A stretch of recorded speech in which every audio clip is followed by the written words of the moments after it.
UFC 310, the last pay-per-view of the year. It's here, Las Vegas, Nevada, just a couple of days away. And I got to be honest with you, this pay-per-view is debatably the best pay-per-view of the year when we don't speak about UFC 300. When you look at this from the bottom up, it is just stacked on paper. I'm really excited. I really didn't know how much value there was in this card until I took a deep dive. There's a lot of value. There's a lot of close fights, and I just think it's going to be a really fun card to watch. There's great matchups. I think the UFC did a great job, and of course, it's the last pay-per-view of the year. If you're new here, I'm the MMA Casual, growing on YouTube, about 85,000 followers on Instagram, 60,000 or almost 60,000 on TikTok. I do bets, I do predictions, I do UFC and MMA content. That's my thing. So if you're new here, be sure to follow. A lot of you may not like listening to me yap about the whole card. Fast forward. Fast forward to the main card. Hey, no pressure. It's not personal. I get it. It's probably going to be a lengthy video, but if not, sit tight. Put me on in your car, whatever. Just listen up. Let's talk bets. Let's talk predictions. Starting off the night, we got Kennedy Nzechukwu versus Lucas Brzeski. And I'm going to say it like that. There's way too many consonants together in that guy's name. It makes absolutely no sense. Anyway, guys, Kennedy Nzechukwu coming in negative 600 favorite. Brzeski plus 450. Guys, I think this fight is very straightforward. Brzeski, I think he's being tossed in here. Kennedy's coming in on short notice. I believe someone making their UFC debut was supposed to fight Brzeski. I think Brzeski was just like one of these soft tests to start the early prelims. I'm glad we get a name we know, Kennedy Nzechukwu. Obviously, he had that win against Chris Barnett, very easy. Now, what I will say about this fight, I'm 100% going Kennedy Nzechukwu. I think he'll get the best of Brzeski. I think he's the better fighter. I think he has the power, but minus 600 betting on Kennedy Nzechukwu at this point in his career is bananas. He's let us down before. He's dropped the ball before. He's proven to be chinny before. Staying away. Absolutely staying away. If you want to take that risk, you go right ahead. Kennedy should have the power advantage. He should have the striking advantage. I think he's just better in general. Minus 600 is bananas. You're telling me minus 220, minus 180. I'd go ahead. I'd have I'd toss a little money in there. But Kennedy Nzechukwu at this point, do not feel comfortable betting on him. And I don't think you should either. Moving forward, a legend, Clay Guida. Guys, if you've never seen a Clay Guida fight, well, you've probably never seen a real freaking fight. Honestly, you need to go back in time, watch this guy's fight. He's a true veteran of this game. He's a legend in the UFC. He's an absolute killer. He's very fun to watch. He is entertainment. He's what Michael Chandler will be if he fights for another 15 years. Chase Hooper, ladies and gentlemen. All right, Chase Hooper, up and coming kid. He's nasty grappling skills, developing his striking as he progresses. Young and up and coming. I'm all over the Chase Hooper train. I really am. Now it's a shame because I think he's gonna finish Clay Guida. I think this is a pretty easy fight for Chase Hooper. But when we look at these odds, we see minus 1050 there, 1,050. Those are crazy odds. You stay away from that. That has no value. That means you have to bet $1,050 to win $100 if Chase Hooper wins. And in fighting, that's always a bad idea. In any sport, that's kind of a bad idea, right? So I do need to see the prop lines here, but I think Chase Hooper will get the best of Clay Guida, guys. What we could expect from Clay Guida is the usual, being a pressure fighter, being wild, all up in your face, applying the pressure. Now, what I think Chase Hooper is going to do is try to take Clay Guida down. And these guys actually matched up in a grappling event, for those of you who don't know. And Chase Hooper did make Clay Guida tap. So I think we'll see more of that. But Chase Hooper might have some issues wrestling and bringing down Clay Guida. So if this is a striking match, I do get a little more concerned. Do I think Chase Hooper should be a heavy favorite, even if they're just striking? Yes, but obviously fighting is fighting. So I'm a little less comfortable. But I do think that Chase Hooper finds his way to the ground. I think all that pressure from Guida, because he's so resilient, will, a counter to one of his punches or kicks. Chase Hooper will come down, take him down, find the submission. That's what I'm hoping for. Like I said, Clay Guida is a legend, but he is running out of gas. He is getting older. I don't think this is, the usual long hair Clay Guida coming at you like a freight train. So Chase Hooper is my pick. Again, these first two fights, not very comfortable betting. I have to find prop bets for him. Michael Chiesa, Max Griffin. Michael Chiesa came back from a bit of a layover. He's been, doing his analyst work. I think he's pretty good at that. He came in and killed Tony Ferguson, basically. Make sure he gets into retirement. But that doesn't say much for me. Michael Chiesa, I think he's one of these guys. I'm not gonna call him mediocre. I don't think that's fair. I'm gonna put him a bit above mediocre, but what I think the problem is his age. And when you look at the age of him versus Max Griffin, he's actually younger by a bit. Max Griffin's a little older, but I just think Michael Chiesa has been there. He's experienced more wear and tear in his career. Like I said, he did look good against Tony Ferguson, but how valuable is that statement? How much does that um, tell us? Not much. And because of that, I think I'm going to lean Max Griffin. Michael Chiesa is a fantastic wrestler. I think he wants to take this fight to the ground and find a sub. I think Max Griffin, at the end of the day, has pretty good takedown defense. I think he could stay away from Michael Chiesa's wrestling. And if he does, then we kind of get into the second, third round. I don't think either of these guys are going to have great stamina. I think the fight becomes a little sloppier. I don't think this fight is that entertaining. I'm not that exciting, but I'm hoping Max Griffin could either find the finish or just stay away from the takedowns and find his way to decision. I could even see Max Griffin taking down Michael Chiesa and just having some control time. I don't think Michael Chiesa is going to be that much of a threat on his back. That's just my opinion. Of course, that's a hot take, but I stand with that. So if you want to go Michael Chiesa, I understand completely. This to me is more of a pick 'em than anything. Michael Chiesa is a plus 102 underdog. I think that's pretty fair, to be honest with you. I think that's actually good value if you like the Michael Chiesa pick. So I understand, but I am going Max Griffin here. Cody Durden versus Joshua Van. I'm personally super excited about this fight. I'm a huge Cody Durden fan. He's resilient. He pushes forward. He's exciting in the striking. He starts mixing it up really well, and he's always just coming in for the takedowns, coming in fast, quick, American top team up the butt here. Joshua Van on the other end. Man, I'm all over Joshua Van. I think he's a really good fighter, up and coming as well. The problem is his last two fights, even though he won his last fight, it was a comeback fight from him getting flatlined. He still looked a little shaky. I wasn't convinced. I think this kid could get stopped. This kid really is going to have problems with his chin. I don't know. He got to start like chewing on screws or something in his camp, or chewing on bone. I don't know what he has to do, but he's proven to be a little chinny. And Joshua Van tends to be okay with bringing in a dogfight. And if there's someone in this picture who likes a dogfight, it's Cody Durden. He's all about it. He's all about screaming in the middle of the octagon, making it ugly, blood, sweat, and tears in there. That guy's relentless. So when I look at this and I see that Joshua Van's coming in as a minus 148 favorite, Cody Durden's a plus 124. I like Cody Durden a lot here. I do. And I believe he's 3-2 in his last 5 fights. I think Joshua Van's 4-1 when I was looking at stats. Do I think Joshua Van could win this fight? Yes. But I think that Cody Durden is going to mix things up really well. I think he's going to be set to a game plan. And if Joshua Van finds himself on the canvas, with his back on the canvas, I think Cody Durden's going to cruise into a decision. Could there be a finish? Of course. But Cody Durden gets Joshua Van down early. This is a different fight, man. And to be frank with you, Cody Durden could keep up with Joshua Van's striking. Joshua Van's a more technical striker. I think he's going to be cleaner. But Cody Durden could all of a sudden put his lights out. That could be done either way. But I'm going to give the edge because I think he's going to be able to wrestle. I think he could get Joshua Van down, and I think he can make this a dogfight. And when we ask who wins a dogfight between Joshua Van and Cody Durden, I'm going to go with the guy who's been tested in the dogfights. I'm going Cody Durden. So that's my pick, guys. Going for the first underdog of the night, Cody Durden, in the third or fourth fight I break down. I need to see the prop bets here because that's where it's going to get interesting.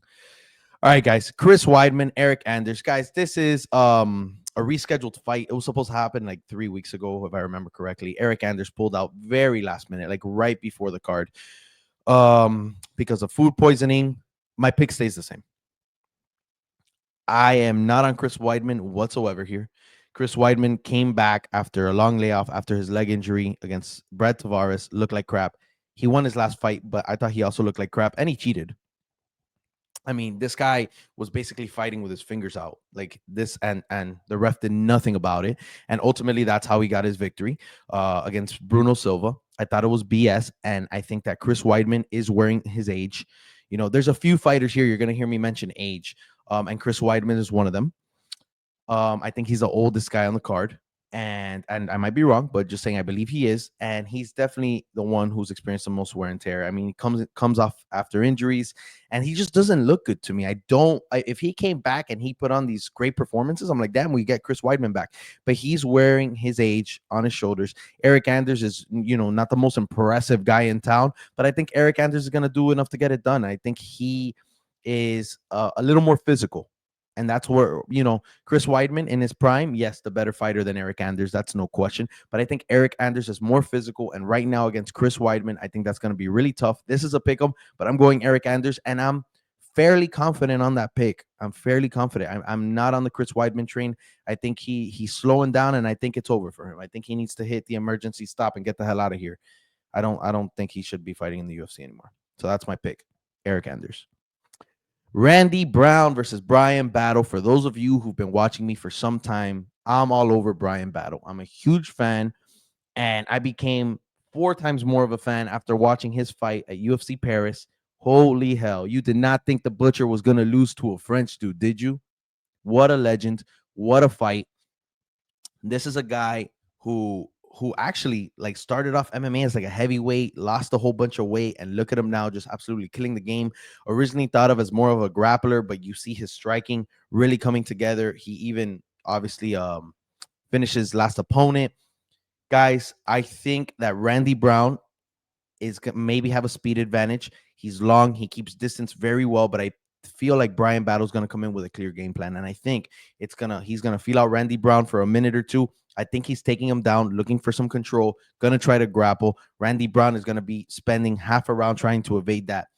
And if the grappling's working, I think Brian Battle sticks to that. I think his coaches will tell him, hey, stick to that, because Randy Brown and him are going to have very close exchanges when they're on their feet. And respect to Randy Brown there. I think it's a pretty even striking battle between these two guys. But where Brian Battle's going to have the advantage is grappling. So I think they're going to go that route. If that's not working out, then I could see Brian Battle making this a dogfight like he did last time. And usually you're going to see in my picks, I always say I go with the better fighter. I cannot clearly say that Brian Battle is significantly better than Randy Brown. I don't feel comfortable making that comment. I think Randy Brown's pretty freaking good. But what I will say is when I look at these two guys, there's one clear dog, and the dog is Brian Battle. So when I see a fight like this, where we might have to have a dog fight, where things might get to the nitty gritty, if the grappling's not working for Brian Battle, I'm still leaning Brian Battle, because when they're up in the clinch or they get in the pocket, who's swinging with all their heart, who has a stone head, I'm going Brian Battle here. And I don't know what's going on. My dyslexia is coming out or something. And I'm going to hear slurring words and stuff. I'm not drunk or anything like that. But what I will say is Brian Battle's a dog here. I'm leaning Brian Battle, and I'm pretty confident in that pick. I'm probably going to parlay him. Movsar Evloev, Aljamain Sterling. So Aljo's coming in as an underdog plus 205. Evloev minus 250. I am very confident that Movsar Evloev will win this fight. I think he's a better all-around striker. I've thought Aljamain Sterling is good, but I think he's been a very lucky fighter in the past. That includes the way he got his belt, the way he kept his belt, and the matchups he had. Sterling's in no way, shape, or form a bad fighter. Do I think that he could be in title contention in this new division for him? Absolutely. He looked great against Calvin Kattar, but ultimately, Movsar Evloev, still undefeated. He's an absolute killer, and I think he's going to be able to make Aljamain Sterling strike, because if we know Aljo, he's going to use his grappling advantage to win. He did it against Calvin Kattar. He will make this boring. He will do whatever just to get the win, and I think that's the smart thing as a fighter, but it's not going to work against Movsar Evloev. So when both of these guys are on their feet, I'm going to give a clear advantage to Evloev. I think he has very technical striking. I think he packs more power than we realize, right? We see a lot of decisions, but he has some nasty kicks. He's a great striker. Go back and watch that fight against Diego Lopez, which, very close fight. And Diego Lopez, that was his UFC debut, taking the toughest guy he could have taken at the time. But Evloev's a real deal. I think he's more comfortable in the featherweight division. And I just think he's going to get the best of Aljamain Sterling. And when Aljo, let's say, decides to take this fight to the ground, I don't think they stay there long. And if they do, Evloev has just as much an opportunity to end this fight. So I don't know if Sterling thinks that's a good idea. I don't know what Aljo's game plan is going to be here. I guess it would be to grapple, but it's very dangerous in this fight as well. So I'm going Movsar Evloev. I'm pretty confident in that pick. I hope Aljo does good, but I could even see him retiring. I know he has his rum. He's been away from the game a little bit. He obviously went up to featherweight, but it's not like he's super active either. His last fight was UFC 300, so 10 cards ago. So let's see. I'm excited about that. Let me know what you think about this fight below, because I think it's, the opinion's subject to change. All right, Vicente Luque, Themba Gorimbo. This is a tough one. This is a really tough fight to call, because Vicente Luque if you asked me 5 years ago, I'm like, this guy's fucking nasty. This guy's nasty. This guy's so freaking good. But we've seen a decline, and it might be the age. It might just be that he's not there. We saw him give up in his last fight, basically, and admit to it. I think Themba Gorimbo is not the better fighter here, but he's the fresher fighter, and I think he's actually the same age as him. He's the fresher fighter, he's the hungrier fighter, and I think that's ultimately what's going to do it. Unfortunately, if you ask me, I think Vicente Luque is the better fighter, right? Like Vicente Luque could get this done against Themba Gorimbo. Is he going to? I don't know. I'm on the fence. I'm serious. This might even change on fight day. There's still some more footage I want to see on Themba. Vicente Luque is the better fighter, but it's all about this fight is Luque's fight to decide on which side it goes. Because if Luque comes in here and he's crisp and his tools are showing, I think he could win this fight. But just after that last performance, it's hard to back him, man. It's really hard to back him. And I think that's why I'm going to go Gorimbo. Gorimbo is the favorite right now, minus 162.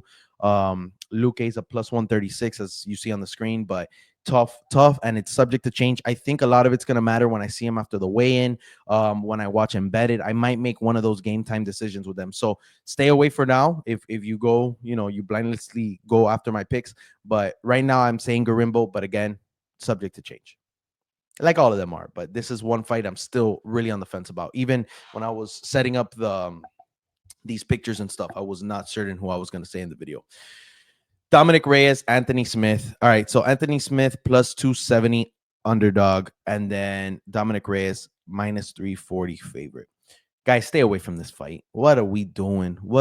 This is quite the spread on two guys who are getting closer and closer in every fight to the end of their career, who've proven to have bad chins, to who have proven to lose. I mean, I'm not comfortable betting on this fight whatsoever. I don't think there's a prop in this fight that I feel comfortable with. Dominic Reyes looked really good in his last fight, but 4 fights prior to that, he was laid down on the canvas, spitting out his mouthpiece. I mean, and Anthony Smith, I mean, this guy has like over 50 professional fights. I don't know. I don't like anything about this. Both of these guys declining. You want my pick? It's Dominic Reyes, just because he looked pretty fresh in his last fight. I'm going completely based off his last fight, but we know that Anthony Smith could put him out. We know that Anthony Smith also has tools. This is just a mess. Do not bet on this fight. Do not bet on this fight. And especially, like, if you really like Anthony Smith, there's value in the underdog, but do not bet Dominic Reyes as a minus 340. That's insanity. I mean, it just doesn't make sense to me. Does not make sense, but I am leaning Dominic Reyes if you ask me. Nate the Train versus Doohoo Choy. Guys, Nate the Train minus 142. Durable. You know what? This is like a younger Clay Guida. That's what this guy's just coming in, pushing the pace. Will take you down. Will do whatever he wants with you. This guy is legit a rock being thrown at you. It's crazy. This guy's a lot of fun to watch. And he's going against Doohoo Choy, coming in as the underdog, plus 120 underdog at that. And I just think Doohoo Choy is improving a lot. I think Doohoo Choy has solid takedown defense. I think Doohoo Choy has technical striking. I think Doohoo Choy packs a little bit of power. I think Doohoo Choy has a good opportunity to show his potential in the UFC with this Nate the Train fight. And yeah, he's had bad luck before, but Doohoo Choy is a pretty complete fighter, if you ask me. And maybe I'm giving the guy a little too much credit, but I'm going underdog here, and I hate to side against Nate the Train. I don't think I've ever done that. I have to go back and check, but I'm going Doohoo Choy. I tell you, I go with who I think is who's the more complete fighter, who the better fighter is. When I look at these guys, when I think about their stylistically, I just like Doohoo Choy. I think he could catch Nate the Train. Nate the Train is going to be throwing loopy hooks. He's going to be entertaining the fans. He's going to be moving forward at 90 miles an hour. Doohoo Choy's a measured fighter, a pretty complete fighter. He could pack a punch. Can he get it done? Hey, I think there's a world where he stops Nate the Train in his tracks. No pun intended. So let's see where that goes. But I am going underdog here, guys. Doohoo Choy. And I'm very curious on the prop bets too. I think there's a lot of opportunity there. What the hell is this? What is this? This is so insane. This is so freaking insane. I don't know what's crazier. So we have Bryce Mitchell versus Kron Gracie. We saw Kron Gracie like 2 years ago almost. Guys, when I saw that fight, I was like, what is it? Get him out of here. Like, this is embarrassing for the Gracies. And all of a sudden, he's on the main card against Bryce freaking Mitchell, which good, I guess, because Bryce Mitchell's coming off of that loss to Josh Emmett, where he was legitimately seizing on the canvas. Legitimately seizing. It was so scary as a fan to watch that. I'm being honest with you, and I'm a medical professional. That was scary to watch. So maybe this is a toss up for the UFC, like a gift to Bryce Mitchell. They're like, hey man, grapple a little. You don't gotta fight. You don't have to take a punch here. Just grapple this guy. Do whatever you want. You choose, but a punch isn't gonna hurt from Chrome Gracie. So Bryce Mitchell comes in as a minus 800. Chrome Gracie's a plus 550. I number one, you know I'll never bet a minus 800 guy. Like that's nuts. I don't care who you are. It could be John Jones versus a flyweight, and I'm not betting minus 800. It's ridiculous. It's fighting. What I will say is we're used to seeing Bryce Mitchell look for grappling. And especially after his last fight, you could expect that. And I think that's not the best idea against Chrome Gracie. I mean, Chrome Gracie, at the end of the day, he's a Gracie. What do you expect? But I'm not too confident with him being that powerful in his striking either, because we've seen it before. And if you're active and you just stay out of trouble, you kind of grapple safely. You should be fine against Chrome Gracie. I think Bryce Mitchell will be looking for a finish. I think he might put himself in a little bit of trouble, but is it even really trouble? Who knows? I hate this fight. I hate this matchup. I think it's ridiculous. Gracie was in an interview and he alluded to, like, I just kind of want to get this over with. That's not what he said verbatim, but he's just like, this guy doesn't want to be here. This guy has like a fight on his contract he has to deal with. And then they're feeding Bryce Mitchell to kind of get him back into the talks after that brutal loss. My pick is Bryce Mitchell. I could definitely see this going to decision. I don't know what route Bryce Mitchell's going to take. I'd assume some grappling, maybe some control time, but he does have to be careful because at the end of the day, like I said, a sub could be there for Gracie at one point. But if they're going to strike, I still think Bryce Mitchell has the edge. This is, again, a weird freaking fight. I'm not excited for it. I could go my whole life without seeing this matchup, but it is what it is. Now, this rematch right here is something to talk about. Ciryl Gane, Alexander Volkov. Alexander Volkov being the more, I'm going to say the fighter who, oh my God, the more active fighter. That's the word I'm looking for. Sorry. Against Ciryl Gane. Ciryl Gane, just a talented guy, great striking, great footwork. He literally does not look like a heavyweight when he's on the canvas. Obviously, we've had issues with our grappling with Ciryl Gane. John Jones exposing him, Francis exposing him, but he's been leaning towards a little more grappling when you look at his Instagram and his training camps. But Alexander Volkov, to me, the more active fighter, the guy who, took out Sergey Pavlovich, very even fight, great striking, kept his distance. He's 6'8" at the end of the day. When you put this rematch together, I don't really think you get the same exact outcome as the first one. I think this fight's going to be a little closer. 3 rounds, which again, I don't know who even, I don't know. When I say 3 rounds, I don't know who I think that favors when I look at this fight. Maybe Gane, because he'll be fresher for longer. Maybe, a longer fight might favor Volkov. But I don't know. I just like the activity of Alexander Volkov. I think if he starts to mix in grappling, maybe we get, a round one like that. I don't think so. I think he's going to try to strike, but I think he's shown more improvements, and we've seen him more often. Ciryl Gane, we haven't really seen him fight. So I like the Alexander Volkov coming back to win the rematch. I'm going to go Volkov. He's a plus 275 underdog. I think there's value there. I think I might have to do it. Again, Ciryl Gane's a scary dude.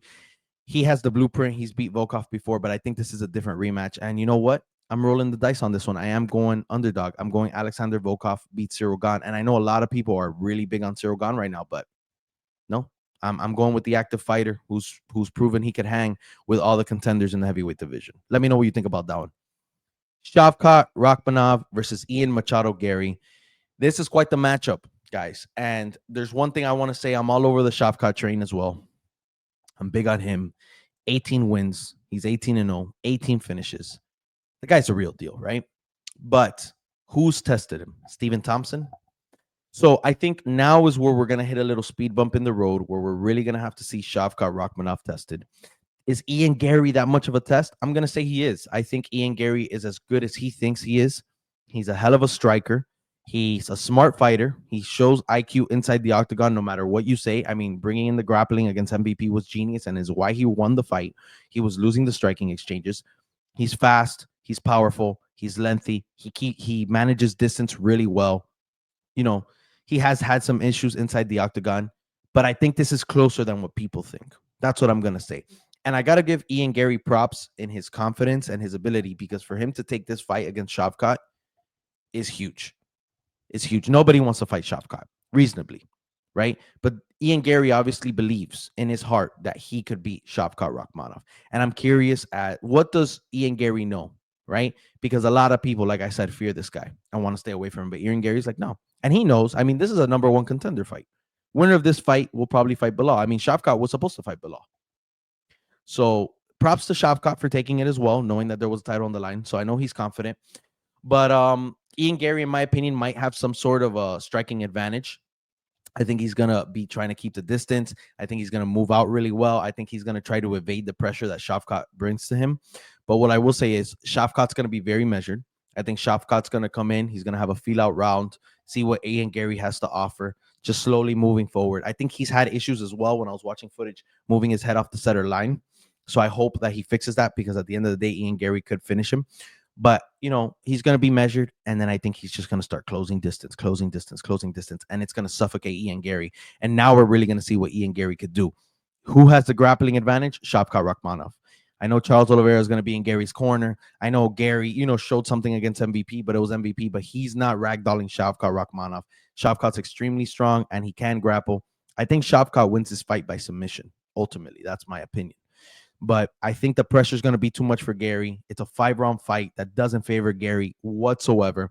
But I think the smarter fighter wins this fight. The better fighter wins this fight. And if you ask me, although he hasn't really had a true tough test, I think Shavkat Rakhmonov is the better fighter. I'm all over the train. I think he does finish Ian Machado Garry, and I think he gives him his first ever loss. And I think we do see Shavkat versus Bilal. But, some people think Shavkat's a little overrated. Some people, think that Garry could get it done. I don't think that's out of the realm of possibility. Ian Garry is a fantastic striker. Ian Garry is very, very good. I think he deserves a lot of credit for what he brings into the octagon. And right now, you're seeing a guy who believes in himself, took a fight with a really tough dude who's Shavkat Rakhmonov. So I respect it. I think this fight could surprise a lot of people, but I am going to take Shavkat Rakhmonov. Of course, I don't like the minus 375 odds there.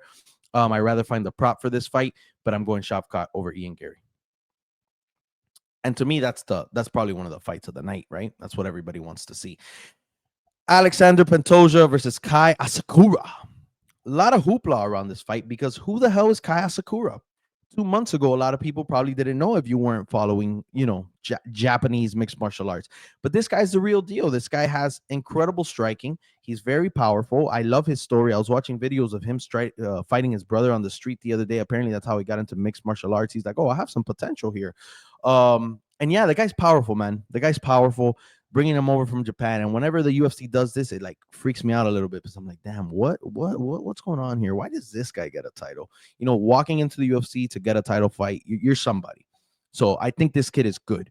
From what I see, he's good, but he's never been tested, right? So we can't gauge the competition too well, right? Because Pantoja's been fighting the best in the world. Who's Asakura fought? Because you could show me all his opponents. I don't know who the hell's who. I don't know how good these guys are, and you can watch them, but like, it's not the same thing. Obviously MMA math doesn't always make sense, but like, it's very hard to gauge. So this is a very dangerous fight. Pantoja's only coming in as a minus 285 favorite. A little weird. And then the underdog, obviously, Kai being plus 230. What I'm going to say here, Kai clearly will have the opportunity to finish this fight with his hands. Kai clearly could knock out Pantoja. But how can we go against a guy who's proven time and time again that he's an incredible mixed martial artist, masterclass type of fighter, elite fighting? I don't care how old he's getting. I read somewhere that if he wins, he'll be the oldest flyweight champion in history at like 36 or some shit. I don't care. And the reason I don't care is because I think Asakura knows he needs to put out Pantoja. Because if this fight goes to the ground, I know that Pantoja is going to do whatever the hell he wants. He's going to have control time. He's going to be working for a sub. He could chill there for 5 minutes if he wants to. So Asakura wants to take this guy out. But Asakura, when you look at his striking, yes, he's powerful, but not the most technical. He gets a little crazy, and you're going to see that in his fights.